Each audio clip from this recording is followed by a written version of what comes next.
తెలంగాణలో కాంగ్రెస్ గవర్నమెంట్ ఏర్పడి నేటికి 2 సంవత్సరాలు పూర్తవుతుంది. ఈ సందర్భంగా ఇటు సోమాజిగూడ ప్రెస్ క్లబ్‌లో మరి కాంగ్రెస్ పాలన విజయాలు, వైఫల్యాలపై ఇటు రౌండ్ టేబుల్ సమావేశం నిర్వహించారు. మరి 2 నెలల్లో అసలకి అభివృద్ధి జరిగిందా? జరగలేదా?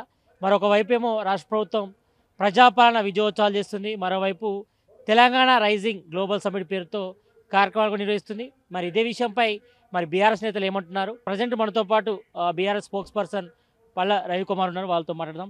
అన్న చెప్పండి, ఒకవైపు తెలంగాణలో కాంగ్రెస్ గవర్నమెంట్ ఏర్పడి 2 సంవత్సరాలు పూర్తి అవుతుంది. ఈ సందర్భంగా ఒకవైపు తెలంగాణ రైజింగ్ గ్లోబల్ సమ్మిట్ నిర్వహిస్తున్నారు. ప్రజాపాలన విజయోత్సవాలు కూడా డిస్ట్రిక్ట్ లెవెల్లో కూడా చేస్తున్నారు. దీనిపై ఏమంటారు?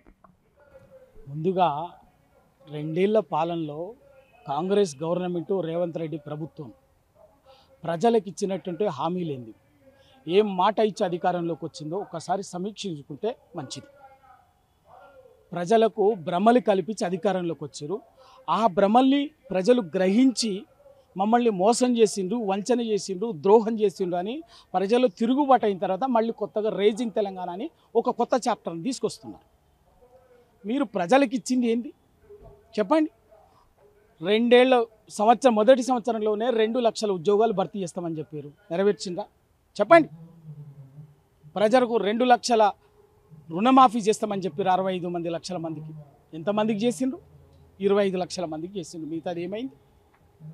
అట్లాగే పెన్షను 2,000 ఉన్నది 4,000 ఇస్తామని చెప్పినారు. ఇచ్చిందా? మహిళకు ప్రతి మహిళకు నెలకు 2,500 చొప్పున ఆర్థిక సాయం చేస్తామని చెప్పిండ్రు. మొదలు చేసిందా? కళ్యాణ లక్ష్మిలో కేసీఆర్ ₹1,00,000 ఇస్తున్నాడు. మేము ఆ ₹1,00,000 తోడుగా తులం బంగారం కల్పిస్తామని చెప్పేసి అన్నాడు. ఇప్పటికీ ఒక కనీసం ఉందా? ఇవన్నీ చెప్పుకుంటా పోతే చదువుకుంటున్నటువంటి ఆడబిడ్డలకి, కాలేజీ స్థాయిలో చదివే ఆడబిడ్డకి ఎలక్ట్రిక్ బైక్ ఇస్తామని చెప్పిండు. ప్రతి ఒక్కరికి 5 లక్షల ఎడ్యుకేషన్ కార్డు ఇస్తామని చెప్పిండ్రు. ఇవన్నీ ఒకటి కాదు, సబ్బన్న వర్గాలకి 420 హామీలు ఇచ్చారు.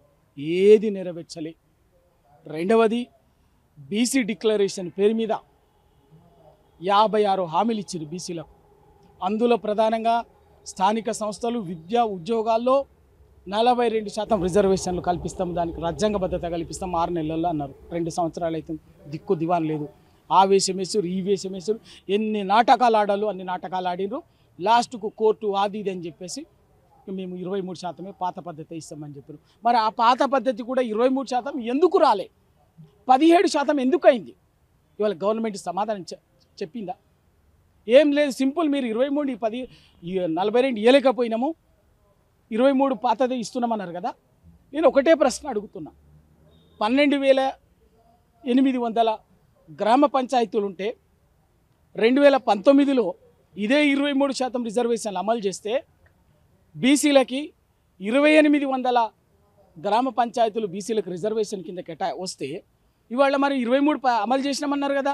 మరి ఎందుకు 21 అయింది? దాదాపు 700 గ్రామ పంచాయతీ సర్పంచ్ పదవులు రిజర్వేషన్ ఎందుకు తగ్గిందో చెప్పండి.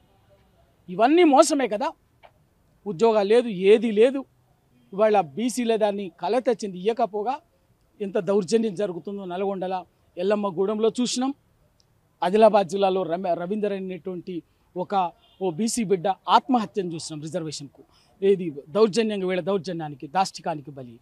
ఆఖరికి ఇవన్నీ చూసి కలత చెందినటువంటి ఒక విశ్వకర్మ బిడ్డ, బీసీ బిడ్డ సాయి ఈశ్వరాచారి ఇవాళ ఆత్మహత్య చేసుకున్నాడు. బీసీ రిజర్వేషన్లకు కాంగ్రెస్ ఇస్తానని చెప్పి మోసం చేసింది, వంచన చేసింది. ఈ బాధ అనిపిస్తుంది.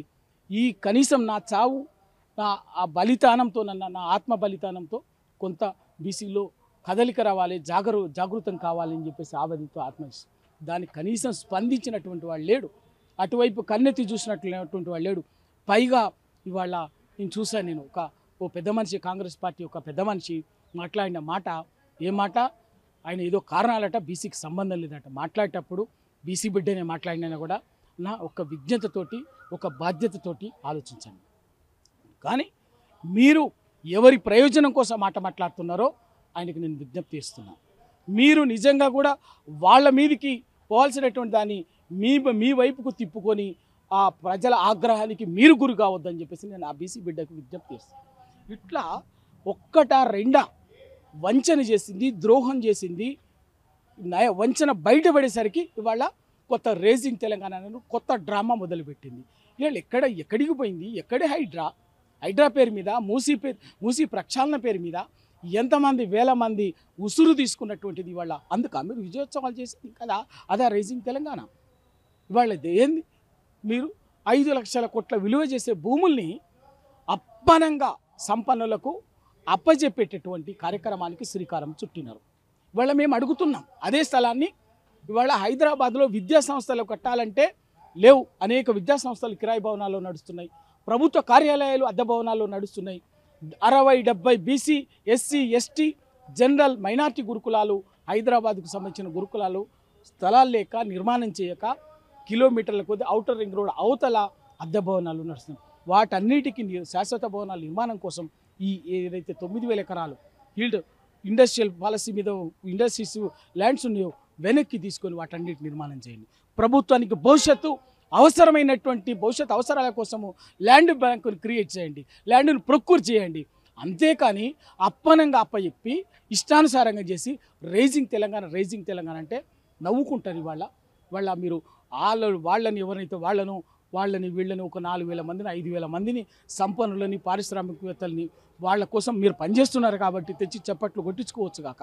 కానీ ఇక్కడ సగటు మనిషి, సబ్బర్ణ వర్గాలు, సామాన్యుడి వేదనని, ఆవేదనకి, ఆక్రందనకి ఉసురు పోసుకుంటూ కారణమైనటువంటి మీరు తప్పనిసరిగా ప్రజలకు మూల్యం చెల్లించాల్సి వస్తుంది. గత బీఆర్ఎస్ గవర్నమెంట్లో 7 లక్షల కోట్లు అప్పు చేశారు, వాటికే వడ్డీ కట్టలేకపోతున్నాం, దీంతో తెలంగాణ అభివృద్ధి కుంటుపడిందంటూ కూడా కాంగ్రెస్ నేతలు అంటున్నారు. సతీష్ గారు 9.5 ఏళ్లలో అప్పు చేసిన మాట నిజం, కానీ వీళ్ళు మాట్లాడినట్టుగా 8 లక్షలు కాదు. సాక్షాత్తు కేంద్ర ప్రభుత్వమే పార్లమెంటులో ప్రకటించింది 3,58,000 కోట్లు అని. తెలంగాణ అప్పు 3,58,000 కోట్లని.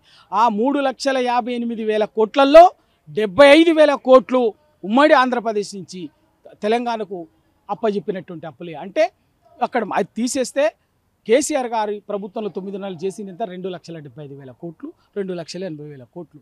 కానీ చేసిన పనులు ఒక మిషన్ భగీరథ పేరు మీద, ఒక మిషన్ కాకతీయ పేరు మీద, ఒక రైతు బంధు పేరు మీద, రైతు బీమా పేరు మీద, ఇవాళ ఓ కాళేశ్వరం ప్రాజెక్టు, ఒక సీతారామ ప్రాజెక్టు, ఒక పాలమూరు ఎత్తిపోతల ప్రాజెక్టు, ఒక డిండి ఎత్తిపోతల ప్రాజెక్టు, ఇట్లా ఇన్ని ప్రాజెక్టులు, పెండింగ్ ప్రాజెక్టులు ఇవన్నిటికి కూడా పూర్తి చేయడానికి దాదాపు 10 లక్షల కోట్లు ఖర్చు పెట్టింది.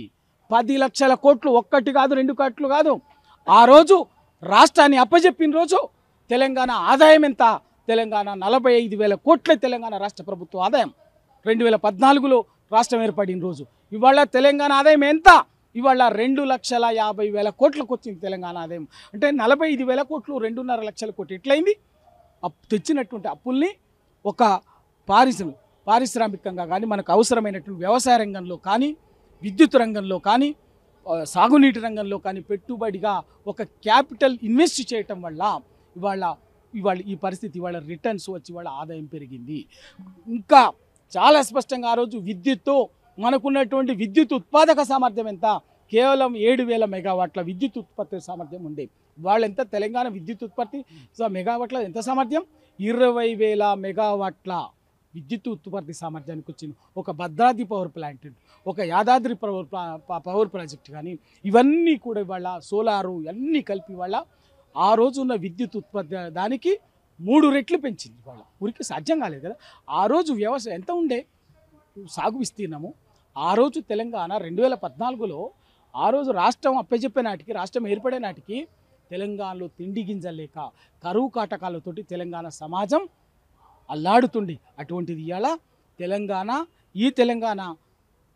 దేశానికి ధాన్యాన్ని అందించేటటువంటి ఒక అన్నపూర్ణగా వాళ్ళ ఈ 9.5 వెళ్ళింది. అవన్నీ కాళేశ్వరం ప్రాజెక్టులో భాగంగా మరి కుక్క చుక్క కూడా నీరు రాలేదంటూ కూడా జాగృతి కవిత మొన్న ఆరోపణలు చేశారు హరీష్ రావుపై.